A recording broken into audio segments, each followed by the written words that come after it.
তৃণমূল আমলে মেলে সরকারি জমির পাট্টা। অভিযোগ পরে জানা যায় জমিটি সরকারি নয়, ব্যক্তিগত মালিকানাধীন। জলগড়াই আদালতে।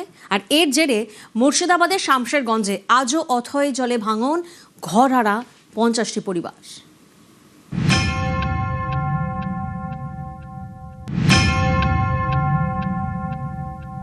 এই দুর্গাপূজা আসতে গেলে 4 বছর হয়ে যাবে, তাদের সবই চলে গেছে। যে পাট্টার জায়গাটা দেওয়া হয়েছিল সেখানে তারা কোনো বাড়ি ঘর করার যোগ্য নয়। অন্যের বাড়িতে থাকছি, নিজের বাড়ি তো নিয়ে গেছি।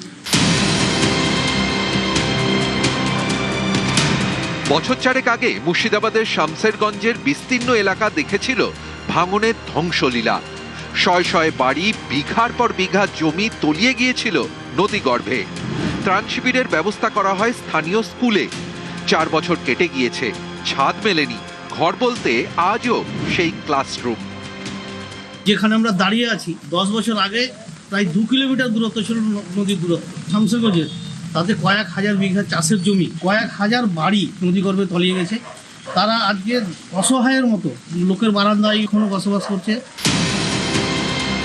স্থানীয়দের দাবি 2025 সালে ঘরহারা 50টি পরিবারকে জমির পাট্টা দেয় তৎকালীন তৃণমূল সরকার। অভিযোগ পরে জানা যায় জমিটি সরকারি নয়, ব্যক্তিগত মালিকানাধীন। জমির মালিক মামলা করেন কলকাতা হাইকোর্টে।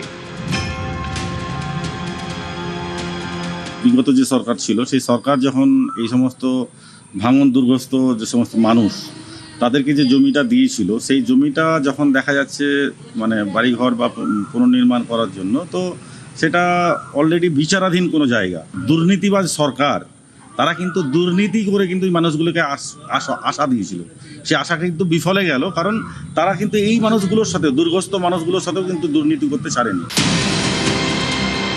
মামলা আদালতে। আর অথই জলে শামশেরগঞ্জের 50টি পরিবার। কারো আশ্রয় স্থানীয় সরকারি স্কুল ঘর, কারো অন্যের বাড়ি।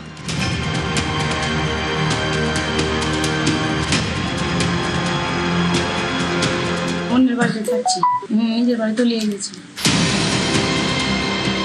শুক্রবার বহরমপুরে প্রশাসনিক বৈঠক করেন মুখ্যমন্ত্রী শুভেন্দু অধিকারী। মুর্শিদাবাদের সবচেয়ে বড় সমস্যা নদী ভাঙন মোকাবিলায় বার্তা দেন। গঙ্গা ভাঙন নিয়ে মালদা এবং মুর্শিদাবাদের জন্য 3600 কোটি টাকার একটা প্রপোজাল, যার 50% দেবে ভারত সরকার, 50% দেবে রাজ্য সরকার। প্রপোজাল পাঠিয়ে দেবে। মুখ্যমন্ত্রীর মুখে স্বস্তির বার্তা, ঘরহারাদের চোখে আশা। আপনাদেরকে তো সরকার জমি দিয়েছিল। হ্যাঁ, জমি দিয়েছে, কিন্তু দখল করতে দেয় না। আমরা অনেক বাড়ি গিয়েছি, বিক্রি করার জন্য গেছি, আবার বাড়ি করার জন্য গেছি, কিন্তু ওখানে বাড়ি করতে দেয়। আমরা নতুন সরকারের থেকে চাইছি আপনাকে একটা করে জায়গা দিতে।